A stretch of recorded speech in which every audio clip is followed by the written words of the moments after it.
السلام علیکم ورحمت الله وبرکاته. ملګرو، امید لرم چې روغ جوړ خوشحاله به د ژوند په خوشحالو کې وئ. تاسو دا مخامخ آیډي ښکاري شهسوار خان. شهسوار خان څو ورځې مخکې په سوشل میډیا باندې ډېر زیات مشهور شوی و چې هغه په یو ځای کې ناستي او د ولی الله سره چې کومه دی د هغې سره یو ګیم شته، د هغې سره خبرې اترې شوي. بیا خلکو هغه ویډیو راواخیسته او دومره مشهوره کړه او دومره هوا یې وله ورکړه چې په هغې کې سیکنډونه څه چې وخت نه و لګېدلی او په مختلفو چینلو باندې، په یوټیوبرو باندې او په سوشل میډیا باندې، ټیک ټاک باندې، فیسبوک، یوټیوب وغیره باندې هغه مشهور شو. اوس موږ له پکار دي که نور څه نشو کولی د شهسوار دا ښایسته نظمونه او نعتونه د پاره چې کومه دی د شهسوار دا چینل سبسکرایب کړو. موږ هسې په یوټیوب باندې څه نه څه ویډیوګانې ګورو، پنې ګورو، نعتونه، نظمونه ګورو. نو موږ له پکار دي چې دلته شهسوار له سپورټ ورکړو او د دې دا هره یوه ویډیو موږ ګورو.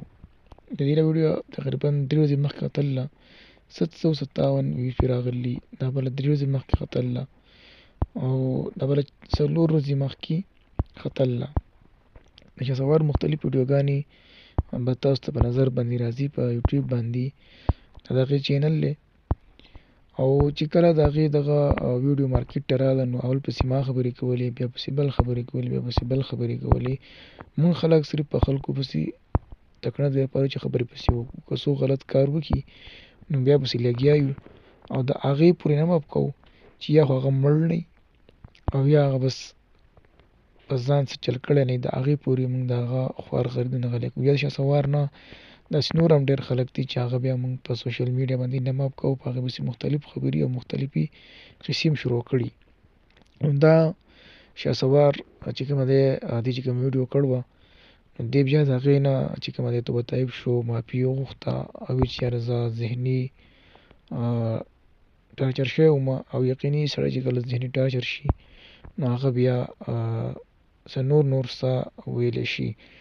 الله دې تاسو او ما د ذهني ټارچر نه وساتي. لہذا چې څنګه د شهسوار هغه زړو ویډیوګانو له چې کومه د ولی الله سره مشهور شوی وه او هغه موږ په سوشل میډیا باندې مشهوره کړه او په هغې پسې موږ خبرې اترې شروع کړې او هر چا پسې د خپل رای اظهار کوو، چا پسې سپکې سپورې ویلې.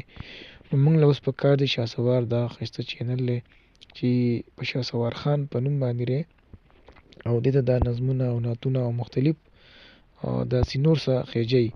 نو پکار ده چې موږ په دې باندې شهسوار له سپورټ ورکړو او د دې هر یوه ویډیو موږ کم سے کم 2 منټه او 3 منټه وګورو. نو دې سره زما او ستا څه کور نه ورانېږي بلکې د دې به سبسکرایب سیوا شي، د به ویوز سیوا شي او چې ویوز سیوا شي نو کم سے کم د دې د کور خرچ به روان شي. نو پکار ده چې د چینل موږ کم سے کم 1000 تر 1000 مونټایز کړو او د دې چې کوم څومره ټارګېټ یوټیوب ښودلی دی هغه یې پوره کړو. موږ خو صرف پرېږده چې په خلکو پسې خبرې وکړو، په خلکو پسې سپکې سپورې ووایو. دا د شهسوار ویډیوګانې تاسو په سکرین باندې په نظر باندې راځي چې کله د هغې د خرابه ویډیو مخې ته راغله نو موږ ټولو پسې خبرې شروع کړې او د بلا شی ویوز پرې راغله.